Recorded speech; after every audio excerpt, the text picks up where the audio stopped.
You and your child have gone through different scenarios, learned about strike zones, and distraction and escape techniques. Nothing, however, is more important than awareness and conflict avoidance.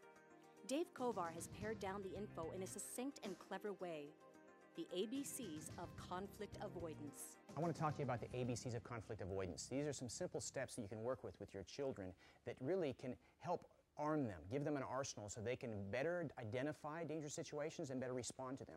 And the first step, A, stands for avoid a potentially dangerous situation. And what that means is a dangerous situation is going to vary based on where you live and how old your child is. Obviously, if you live in Alaska and it's the middle of winter time, a dangerous situation is going outside without a coat on, where if you might live in a city, in a bad part of town, going outside anytime might be dangerous, right? So it's going to vary. However, through role-playing and asking questions, it's real important that with your child, you kind of teach them what's a potentially dangerous situation. And it might be something like a busy street, a rushing river.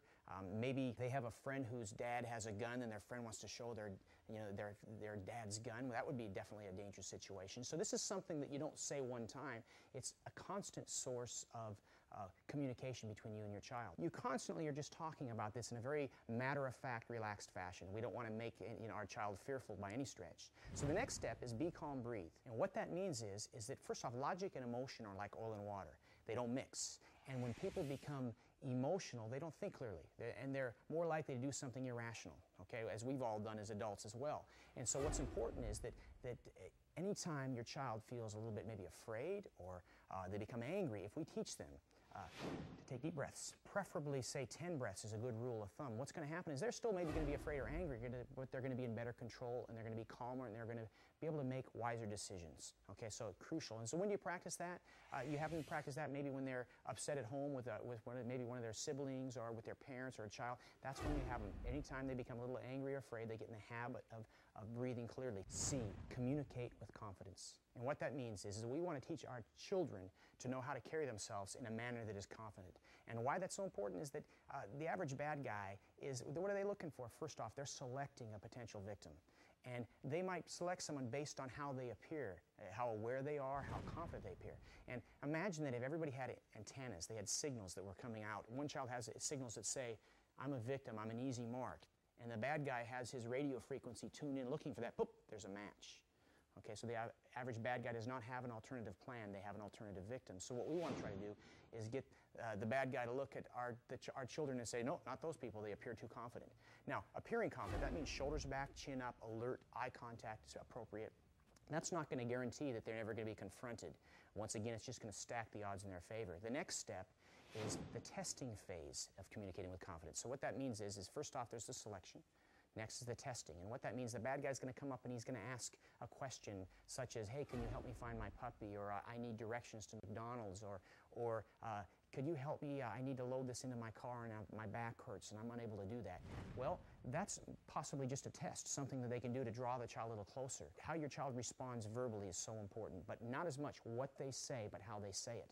So when I was a little kid, my mom said, David! It had a totally different meaning than David, same words. Okay, different meaning. So the concept with that is that we teach our children to be able to communicate clearly with clear tonality. No, back off, get away, or stranger, whatever it might be for the appropriate situation. And that is going to possibly be enough to deter a potential attacker. The next step, if that doesn't work, is the physical assault. That's where someone comes up and actually grabs, pulls, tugs, whatever.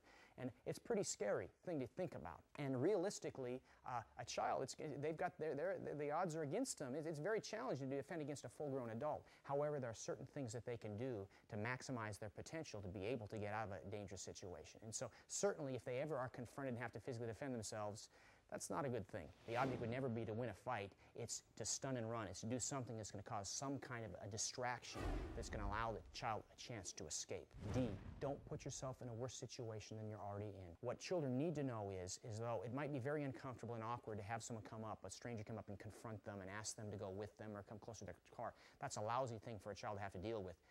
But the alternative, if they go along with it, is much worse. So they need to understand a concept. It's bolt and run. The very moment somebody comes close, they do whatever they can do to make their escape. All right? And that's something that every child should be very comfortable in doing. E, environment can create opportunities. To be aware of their environment. Just to teach them wherever they're at, where the exits, just like they do a fire drill at school. You know, where the exits, where Is there buildings that are well lighted? Do they know their neighbors? Just being aware of their environment is such a valuable tool. F stands for fire is better to yell than help. And although we want our kids to, fire might not be appropriate in every circumstance, what it represents is empowering language. If they simply yell help, they might not get it. Secondly, there's a man tugging at a kid and the kid's going, help, help. Well, it might be someone watching might think, oh, Dad's having a hard time with his son again, just like I do with mine. So we want our children to be able to draw attention. We're all pyros at heart. In other words, a fire truck goes by, someone, you take a look at it. Well, a fire is a good thing to maybe have a child yell, as well as stranger, stranger, or he's not my dad, or call 911. Okay, so that you role play and practice so your children have that in your arsenal. G, get away. The object is not to win, but to get away. So we want to teach our children that in any confrontation, whether it be a schoolyard bully situation, it's never about winning a fight. In a more life and death situation, it's never about, trying to hit an adult or to get it. It's about getting away at all costs. H, if all else fails, hit hard, hit fast, hit first. So if you absolutely have to defend yourself and there's no way to get around the fact that you feel like you're physically threatened and the only way you're going to get away is by doing some kind of strike to distract somebody, then you don't wait for them to come at you. You would strike first and then you'd make your escape. Here is a quick recap. A stands for avoid potentially dangerous situations. B, be calm, breathe. C, communicate with confidence. D, don't put yourself in a worse situation than you're already in. E, environment can create opportunities. F, fire is better to yell than help. G, get away. The idea is not to win, but to get away. H, if all else fails, hit hard, hit fast, hit first.